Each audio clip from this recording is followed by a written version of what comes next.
P&G is a worldwide leader in the FMCG industry, providing quality and innovative solutions to consumers.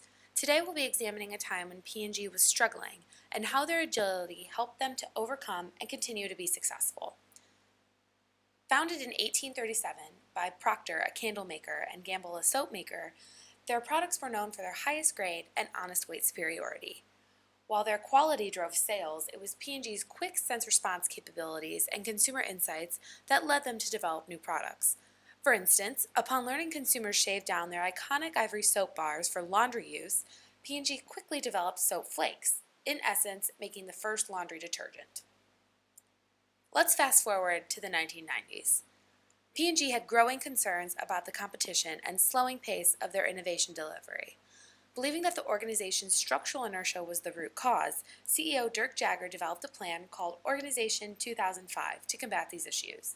The scheme called for the removal of 6 management layers and a shift from geographically based matrices to a functionally based interdependent structure, including the following units: global business units with the primary responsibility for products, the market development organizations with primary responsibility for markets, and a global business service unit responsible for managing internal business processes.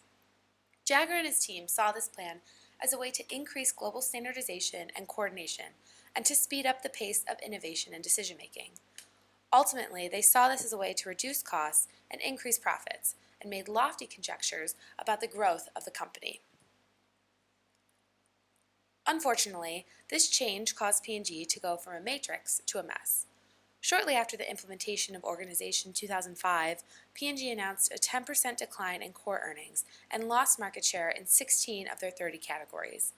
After losing $70 billion market value in 6 months, Jagger abruptly left the company, leaving the COO, Mike Lafley, to clean up the mess.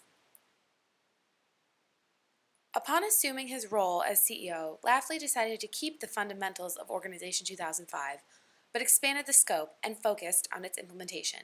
He did so using a combination of operational, strategic, and portfolio agility. To improve operational agility, Lafley outsourced a number of the business services and cut costs through employee reductions. He also called for more open-source innovation, allowing everyone to submit ideas to the company.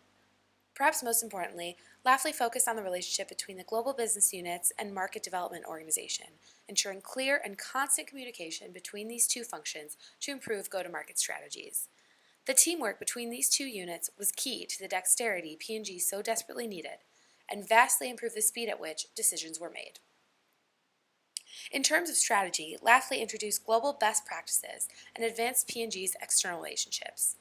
In developing markets, P&G strengthened relationships with local distributors and established their market presence early on, gaining first-mover advantage. Additionally, P&G enhanced their relationships with global players, which led to more joint initiatives. For instance, P&G partnered with Walmart in launching their Swiffer products, relying on the distribution and marketing capabilities of Walmart to drive awareness and sales. Lafley also transformed P&G's portfolio, focusing on the top-performing brands, divesting in the low performers, and utilizing the improved innovation processes to rejuvenate existing brands. Drawing upon the sense-response capabilities so essential in P&G's beginnings, the company was able to introduce new products to their portfolio based upon changing consumer preferences. Febreze, for example, was first introduced in 1998 as a product to refresh household textiles, but from extensive consumer research and quick responses, the brand was expanded to air fresheners and candles and is now a $1 billion brand. Lafley's efforts paid off as P&G began to see positive effects. New product development and launches were quicker, and the cost-cutting measures allowed P&G to invest even more into R&D, spending $350 million each year on in-home consumer research. From the improved organizational structure, many business tasks that had taken months could now be accomplished in days, and project success rates jumped from 15% in 2000 to 60% in 2008. This led to substantial growth, with 12 of their brands now bringing in $1 billion annually. From this study, 2 ideas remain clear. 1.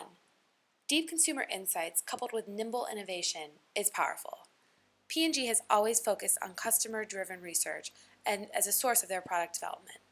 By expanding their relationships and embracing open-source innovation, P&G is able to tap into externally developed intellectual property and leverage their quick innovation processes to introduce new consumer solutions to the market. 2. Even the best strategy hinges upon effective implementation. Jagger had the fundamentals in place, but implemented poorly, which led to disastrous results. Lafley, on the other hand, focused on the implementation, not just the strategy at the 5,000-foot view. By taking into consideration the impact on all levels, starting at the ground level, Lafley was able to turn Organization 2005 into a success.